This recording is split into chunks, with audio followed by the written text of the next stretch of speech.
is the Stay Free Show, man. Simply a live stream. I get up here and I have conversations about prison and other things, life, relationships, entrepreneurship, a multitude of different things. In, I guess, the beginning of my social media story, etc., I began to tell my story about how in 2003 I was sentenced to 144 years in prison. But I've been home 6 years and some change now. Excuse me, going on 5 years. Um, and now I'm a published author. I'm able to tell my story and reach some people. I'm an advocate, storyteller, somebody that's dedicated to being a voice for people that are incarcerated or impacted by incarceration. At the end of the day, it's so important and imperative to me to be a true and accurate voice because all too many times people are creating content, they're telling stories that are fabricating or watering down what prison actually is. Above all else, I need people to understand that prison, the majority of the time, is not rehabilitating it. So even if you're someone that doesn't support the second chance, you should support rehabilitation because you want people coming home from prisons, because the majority do, become better. You want them to come home and do something good in this. You don't want them to come home more damaged, more traumatized, and more likely to do something detrimental.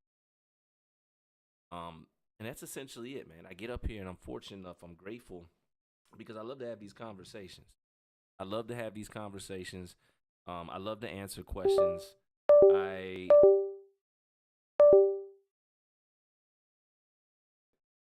Oh, there we go.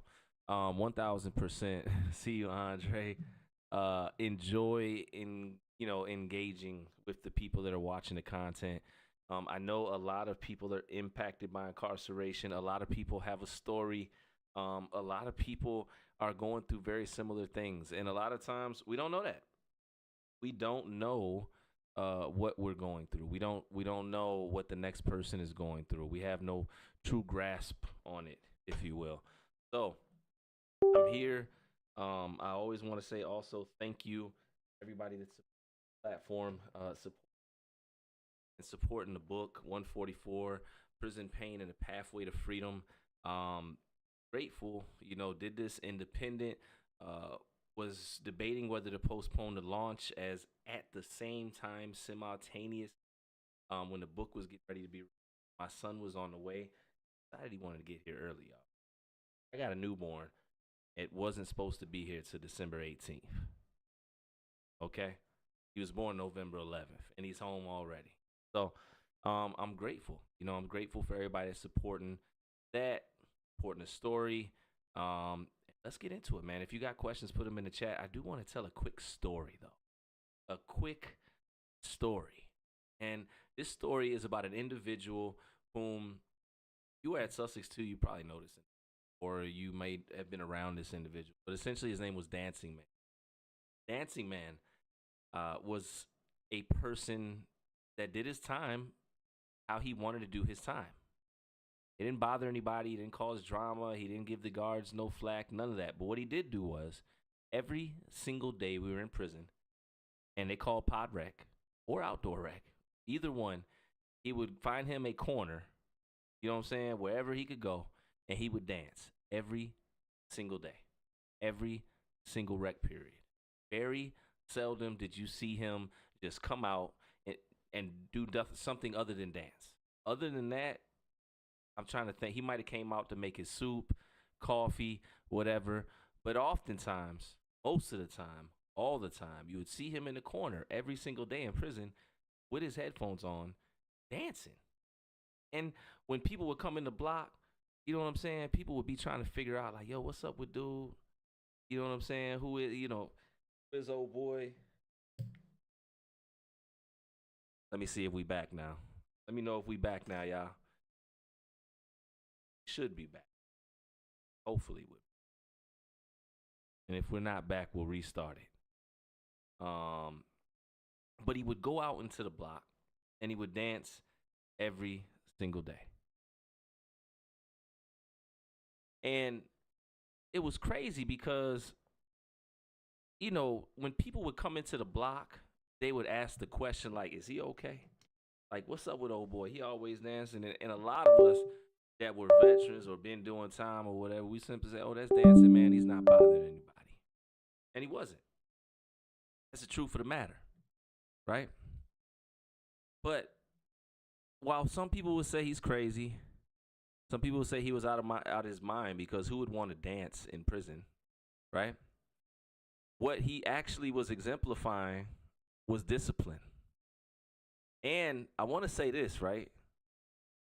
His goal to me was probably to stay out the way, stay out of trouble. Maybe he just enjoyed dancing. I don't know. But he stayed committed to it. He did it every day, regardless to what was going on inside prison. He didn't care. He did not care. Not one bit. He didn't care how people looked at him. He didn't care what people were saying about him, if they were talking about him. He didn't care about that. All he cared about was going out into the block when they called Pod Rec and dancing. That was good for him. Again, people miss the point. I know I did initially. But then I got to thinking about it. He was more disciplined than probably 99% of the people I've known. Though he didn't, succeed at some phenomenal goal in somebody's books, he did stay out of trouble in prison. He did do that. You know what I'm saying? Not only did he stay out of trouble in prison, but he's known. He has a legacy. Oh, he's just a legacy. He just has a legacy of being a dancing guy in prison. Okay. But he's remembered. I'm here telling the story right now. You know what I'm saying? One of the most unique individuals I ever met, through the subtleties of his movements, something that seems so, he showed us how to do it. He showed us how to stay out of trouble, stay out the way. You know what I'm saying? And do what he wanted to do in that environment, in that situation. Appreciate everybody liking, sharing, interacting, engaging, all that, man. I appreciate. We had some technical difficulties earlier, but we got it right. Y'all got questions, man? Please put them in the chat. I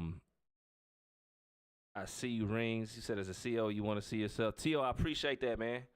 I appreciate that. Definitely don't hesitate to put your questions in the chat. Listen, when you're in prison, you've got to find a way out. Like, you have to find a way out. You have to be disciplined enough to stay focused on your freedom, because there's going to be moments along the way where you're going to get tested. And then when you come home, you got to be focused enough to stay focused on your freedom, because there's going to be moments out here when you're tested. And no, it's not always the street stuff and all that. No, it could be at the grocery store. Somebody cuts the line. I was at Walmart, right?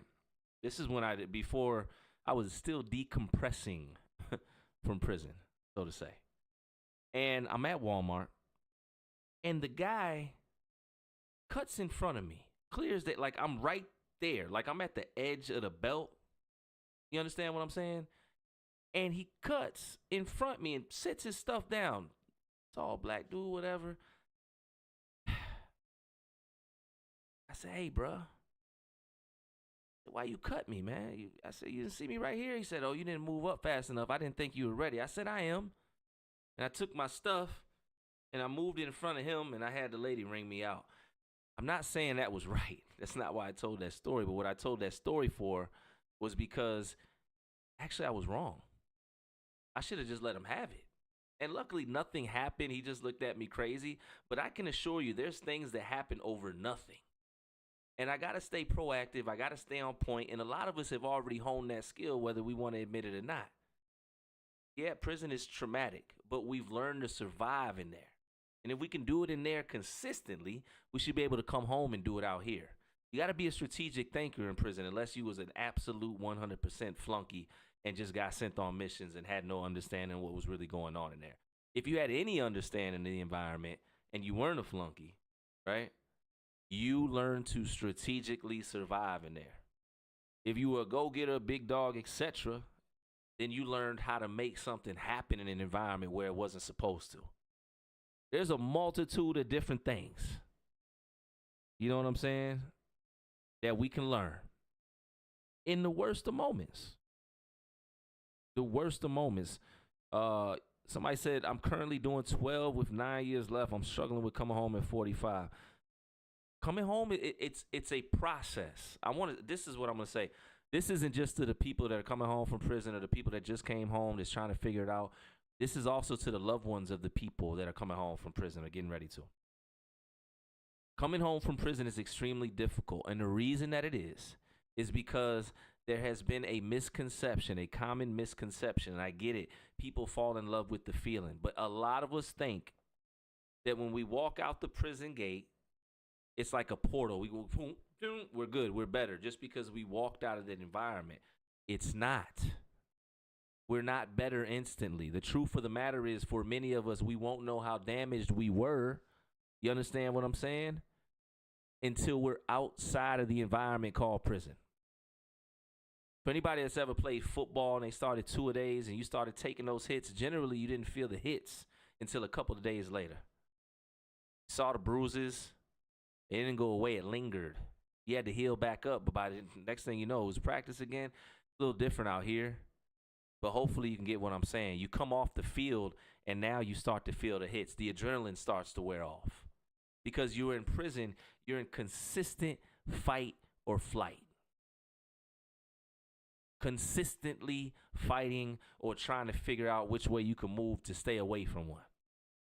So you're home now and you're attempting to decompress, but now, right, you're emotionally unbalanced, and that's okay. You don't necessarily know how to communicate all that well when it comes to what's going on here, because in prison, everybody communicates kind of hostile, agitated, everybody a different way, and conversations typically limited, right? You lack life experience. It's okay. This is what I experience. Technology, you're disconnected from it. There's frustration there. You got to get a job, all that. But you got to decompress at the same time while you're trying to build your life foundation, probably from ground zero, because a lot of us, when we go to prison, we lose it all. Right? Waylon said, in the beginning, how did you take your judgment before being shipped out? I mean, when I got sentenced, how else could I have taken it? You know what I'm saying? I guess I could have said, I'm not going to do this, which some people do. But no, I just knew I had to do it. And there was a part of me that was actually relieved when I got sentenced, because at least I knew what I had to walk down now. Very stressful fighting a case. Very stressful running from a case. Because you're always, it's that what if. When you find out what it is, I'm not going to say it's going to be a pleasant feeling, but at least you know. But back to the decompression thing and coming home from prison, it's a very difficult thing. And that's why I need everybody that's coming home from prison or to really acknowledge that their mental health should be priority. I don't care what type of relationship you have when you come home. I don't care what type of support you have in the way of, unless they're helping your mental health. I don't care how much money you got. I don't care what job opportunity you have. I don't care about any of that, because it will not matter if your mental health's not right. If your mind's not right, you can have $100,000 in a bank, brand new car, best job ever, walk to the corner store, get into it with somebody, react rather than respond, right? Or however you say it, you lose it all. Your mental health has to be on point. A lot of people don't want to have these conversations. Gotta have these conversations, though, right? I'm looking at the comments, man. Kiki Rollo on them, hilarious.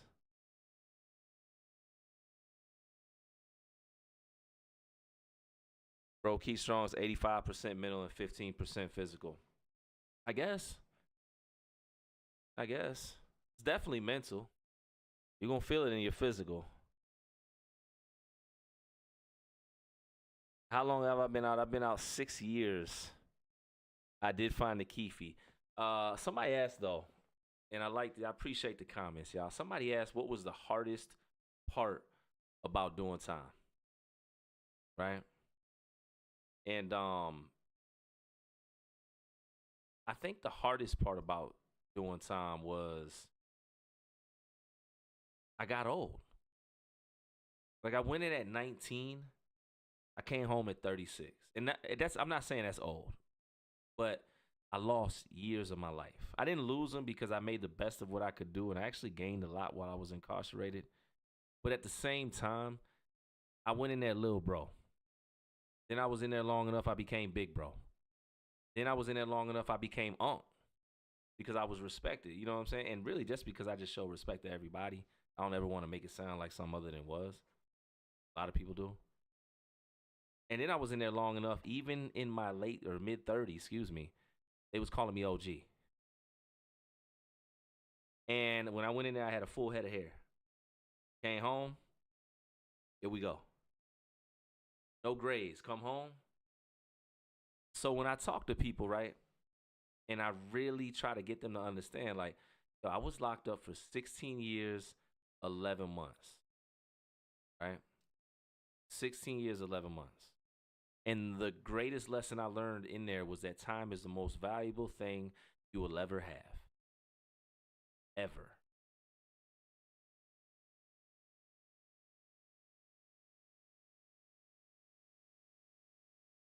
Challenge it. You can get just about anything back, but you can't get time back. Right? And that's the lesson that I learned. I know individuals that are in there that never gone home. They went in when they were 18, 19 years old. They're 60, 70 years old now. Imagine anybody that's out there playing in the streets and think that it's a game or truly not getting a grasp on it. Just imagine going in at 19, 20 and then suffering 40 years, 50 years, right?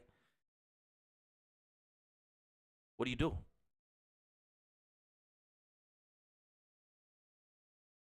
Somebody said, how did I decompress? Let me tell you something. At first, I didn't. What's up, Willie? I see you, man.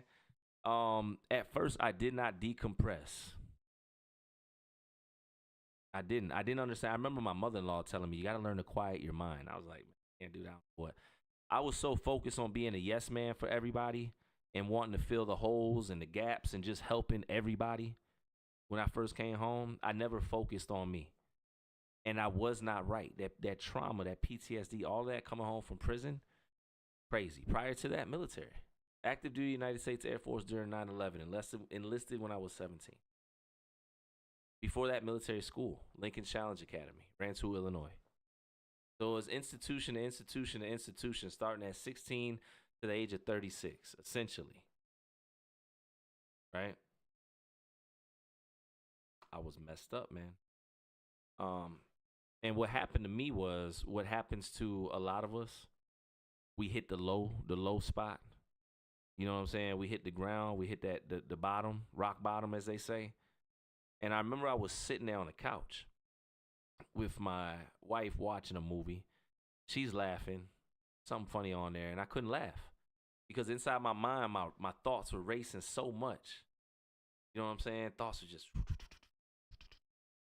racing. My thoughts were racing so much that I didn't know if I was going to be able to stay sane through the next day. And what's good, Stormy? And eventually I had a moment, and I won't get too much into that. I do a piece of content on that actually, maybe today for Men's Mental Health Awareness Month. But I hit rock bottom for real, and I had to go to my wife. You know what I'm saying? And I had to tell her, like, yo, I need help. And a lot of men don't do that. A lot of us that come home from prison, we don't do that because we put off this tough guy image. And I'm not going to say whether you are or you're not. You know what I'm saying? But a lot of guys coming home from prison, they put on a tough guy image. And the whole time inside their head, they screaming. But they don't want to ask for help because they don't want to be looked at as less than a tough guy. We live in a society where we're trained and conditioned to be tough, not at peace. People see that however they want to see that, but that's what's taking out a lot of our men. That's what's taking out a lot of people coming home from prison because numbers are going up. If you need help, get help. What I did, I went to therapy. I went to some support groups, did a couple of things. I drank all that, did everything that I needed to do in order to make sure that I was moving the right direction again, that I was giving myself a chance to have peace of mind. because the trauma was crazy. The trauma was crazy. I like how you put that. You don't have to put on a tough guy image in prison. You just don't. You just can't be weak. I absolutely agree with that. If that could probably sum up who I was in prison. I didn't ever try to put on a tough guy image, but I wasn't weak. That you know. And if you're a man, you gonna stand on your own feet. Should, because you don't want to get looked at a certain way in there. Doesn't make it good.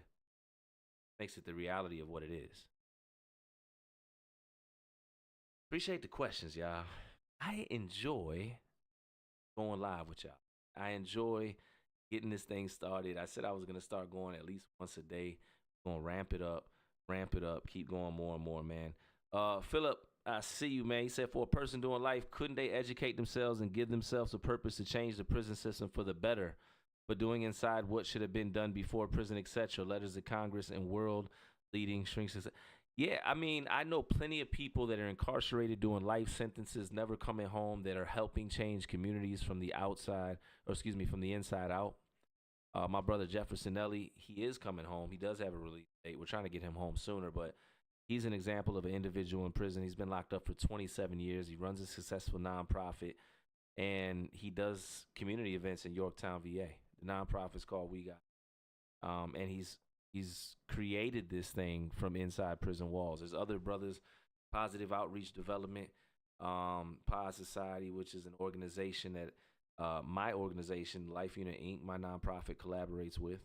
And I would say like 90%, if not more, of those individuals in that organization are incarcerated in this nonprofit, but they're doing great community work.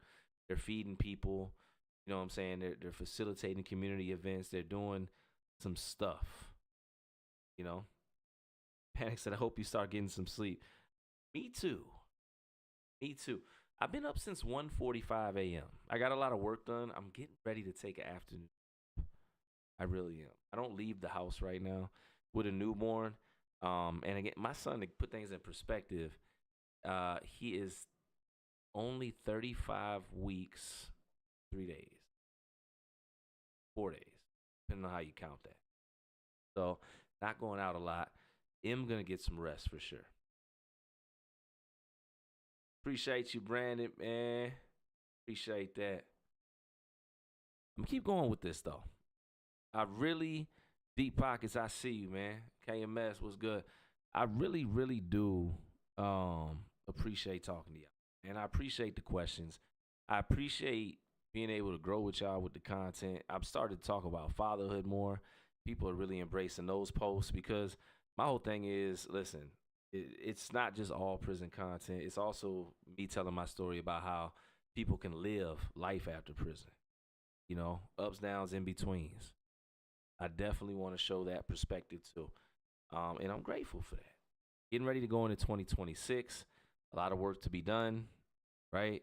But most importantly, just want to continue to advocate and be a voice for the brothers and sisters that are behind the wall and advocate for people deserving of second chances. I am not an advocate that says everyone in prison deserves to come home, because I've said out loud numerous times, that there are monsters that do exist. I was on a level 4 yard twice, and I can tell you there were individuals that used to joke about if they ever got a chance to be out in society again. And that's, those are the guys that I feel like should stay right in there, right? But there's a vast majority of individuals that deserve a second chance. A vast majority of individuals. Deep Pockets, we up there, man. I'll try to tag you on one of them. But definitely all of them are still up there. Shout out to everybody that's supporting Prison POV too. Thank you, Seth, boy. I appreciate that. Somebody said, did I really take a dry dose of Keefe, the Keefe coffee? No, I did not take a dry dose of Keefe coffee. It was just a prop. Although I do occasionally have me a cup. I'm not going to lie. I do occasionally have me a cup, man. It's good coffee is good coffee to me. And I do think now, because I started drinking instant coffee lately, especially since me and my wife were living in the hospital for like since October 12th. We're finally home now with the baby. I was drinking instant and I was getting Cafe Bustelo because somebody was like, yo, get the Cafe Bustelo. It tastes just like the Keith yellow bag.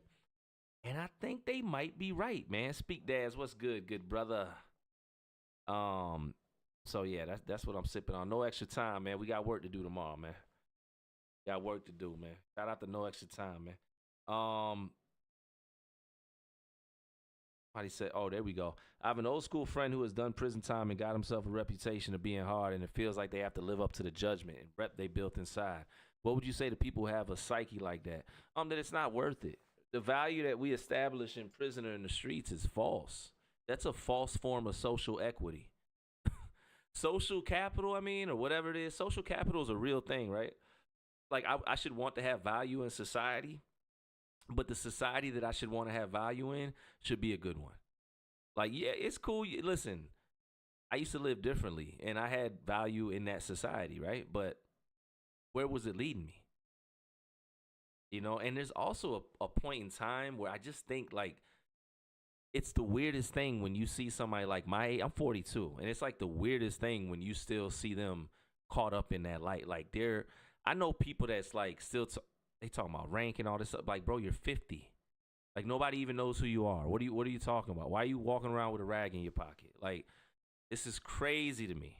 But you know, I would just hope that an individual would understand that that's not how to live, and that value you can't put in the bank to cash. It don't return nothing but prison or the coffin. Somebody said Deep Pocket said, has Hollywood came knocking yet? Not yet. Not yet. I mean, it depends. We'll see what 2026 looks like. I'll tell you that. Pam, I see you. What's good? Appreciate that, Kibo. Tony Steele said, do probation officers just show up to your house? I start probation in February. I have roommates. They can. Well, listen, I'm not qualified to speak on how everybody does probation. From my understanding, your probation officer can show up at your house whenever they feel like it, if they want to. They can give you the heads up or not. That's to my understanding, right? But in my history of being on probation, I never experienced. I was in call-in status the whole time because of the pandemic.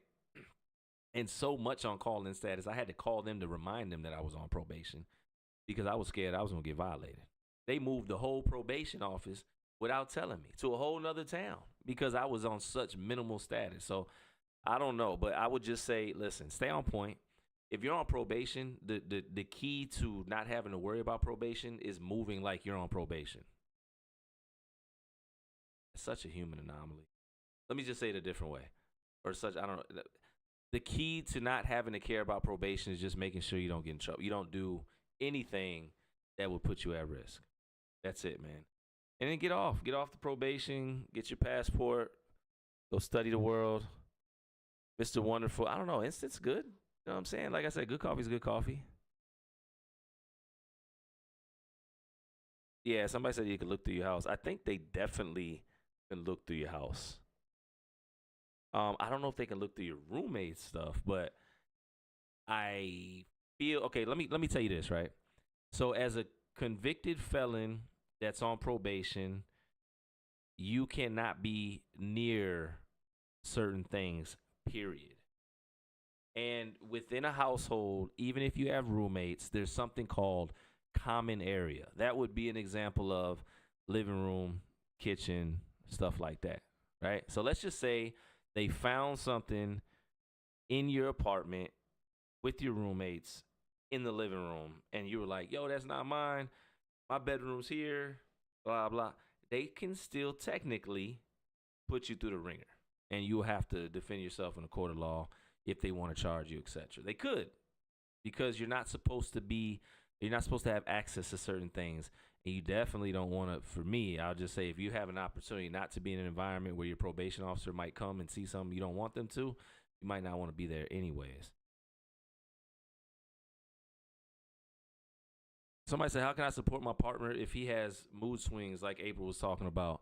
I don't know. Other than patience, that's really it. If you can get him mental health support or access to mental health support, that will help. that will definitely help. But it's really just patience, communication, and understanding. Some days, until he can get the help that he needs, he may not be all the way well, and sometimes you just can't talk on the phone.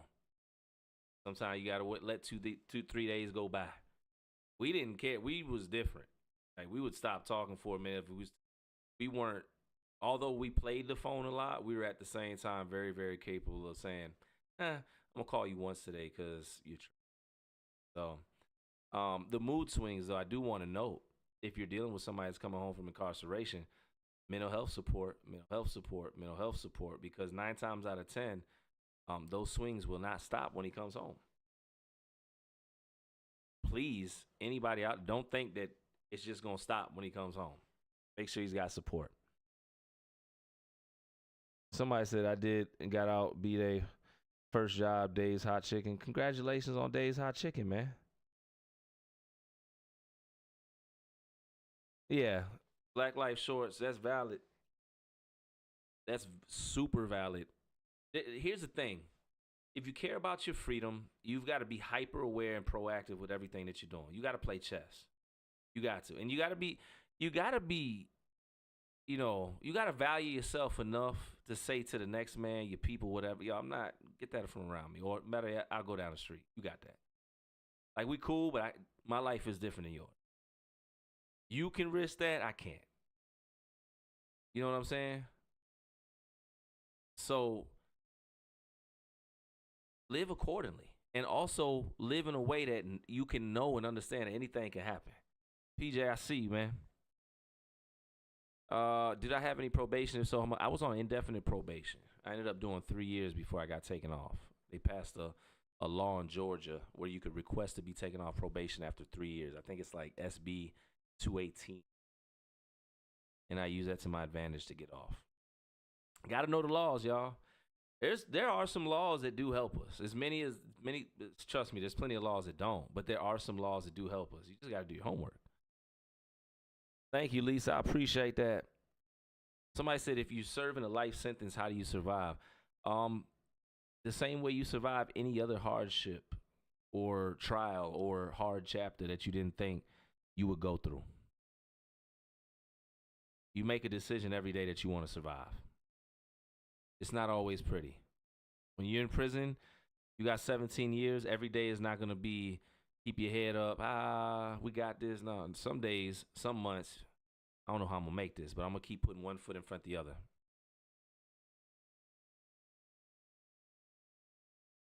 You know what I'm saying? Some days, that's all it is. Somebody said you're on probation forever. I didn't know they could do that. I did not know they could do that. Where I was at, you had to pay to be on probation. In most jail, or at least some jails, you got to pay to be in jail. It's crazy. You're doing time, and you paying it's like you're paying rent to stay in a cell. Somebody said their loved one's been in 40 years, sentenced to 75 to 150, and we're waiting on a resentencing. God bless you. Keep fighting. Keep fighting. Wife is good, man. Y'all don't know, November 3rd, 11:44 p.m. My son came into this world, man, CJ. And it's been a blessing. It's been hands down the scariest yet most fulfilling feel.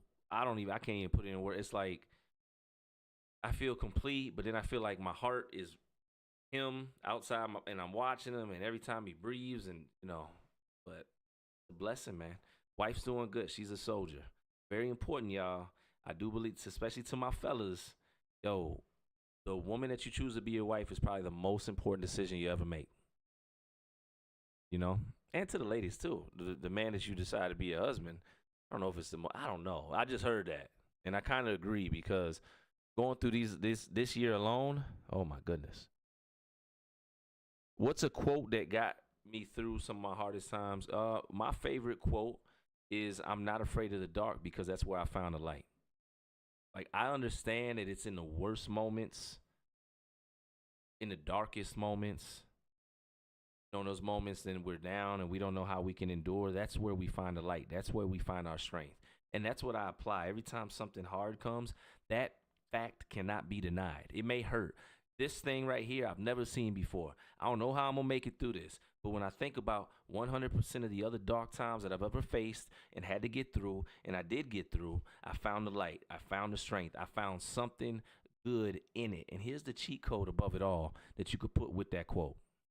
When you can find the lesson and you pull the lesson out of the dark, out the tough moment, and then you give it back to the world in such a way that it helps others heal or avoid that trap or get to their goals faster or whatever it is, and you give yourself peace from that trauma, from that hardship. That's how you free yourself. When I say stay free, I'm not just talking about physical prison. I'm talking about mentally. Are you free? Are you processing? You've been through a lot. Starting off as a kid. Have you ever been just kind to yourself enough to get you? Do you even understand that you can think different, live different, feel different when you wake up in the morning? Because at one time I didn't.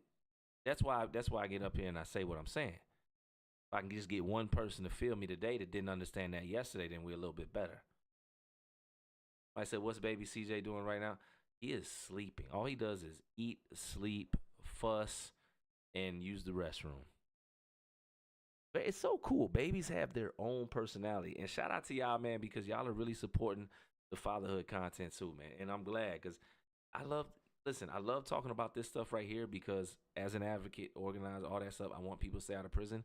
But I also enjoy speaking about my life because I need people to know that's coming home from prison, they can live a good life, that it's possible.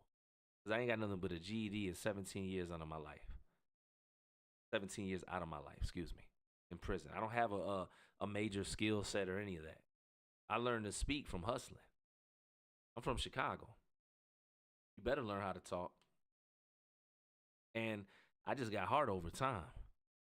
And I knew when I came home, whatever it was, I didn't want to fail. I knew I was going to fail because you got to do that to succeed, right? But I just knew I didn't want to live the rest of my life suffering, especially because I went to prison for 17. Somebody said, how much sleep have you gotten since coming home from the hospital? Man, like 4 or 5 hours in between here and there. Like, super grateful I got my wife. We work together as a team. We try to run shifts, but every time I hear him, you know what I'm saying, like cry or whatever, it's like I'm up. Just can't help it. I'm in dad mode. You know what I'm saying? But I'm super grateful. Yeah, living proof is definitely hard, man. Thank y'all, man. Appreciate that. Somebody said, how do you get through probation? I got 10 years of it and took a plea because I was scared of trial. Again, you live your life. An OG told me one time, check yourself so nobody else has to check you. Check yourself so nobody else has to check you. That's the best way. Before you think about doing something that's going to put you ever, just check yourself. You don't like the probation officer saying something to you? Say it to yourself first. You getting ready to do something that might put your freedom at risk?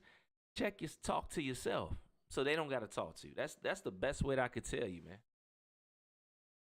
I can't tell anybody what to do. Like, I'm never that guy. I'll never get up here and try to tell anybody what to do. I can't. I'm not qualified, right? But I'll just make suggestions. And what I'll tell you is this. If you're able to avoid prison and all you got is probation, you should want to do everything in your power to get off probation. Because if you don't, you're going to prison. They're already telling you what it is. I don't need to go in that court to understand that if you do violate. You know what I'm saying? Dante Thomas, what's good, man? Happy birthday, man. Appreciate that, Danielle. Somebody said I don't have anything on the outside anyways. I know that feeling.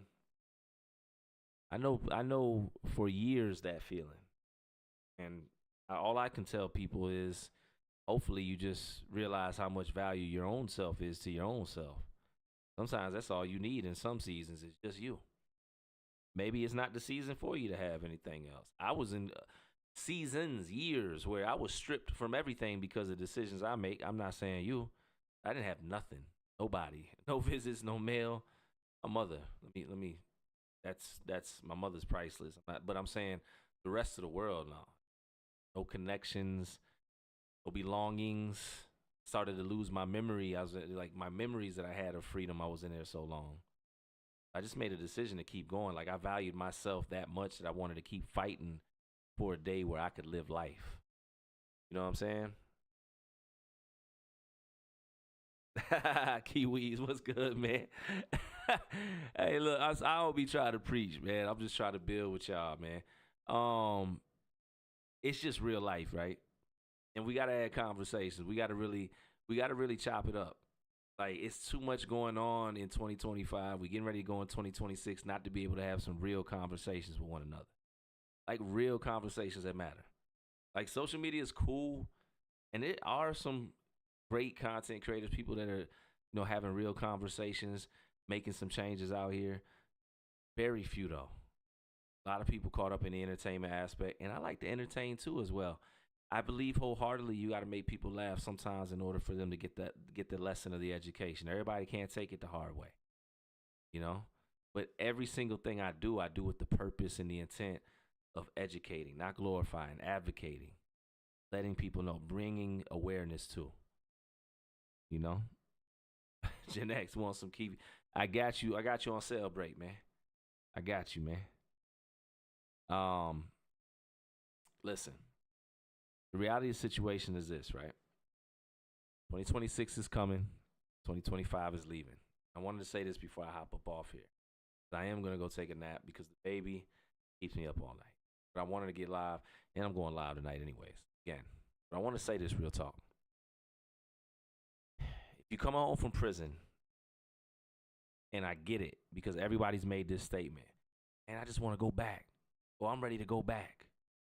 Everybody has thought it in their head, especially if you've done a long amount of time. I need you to remember this one thing, y'all. That your worst day out here is better than your best day in there ever was. Because above all else, you still had the ability to exercise free will, choice. And in prison, you can't. You couldn't. No such thing.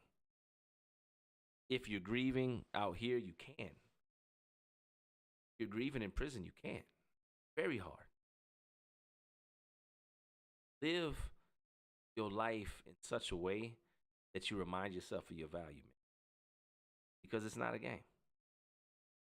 Understand that we've been conditioned at some point to believe that prison is okay because we had to survive in there for so long, and that's why many of us go back. They say greater percentage than 50, I don't know.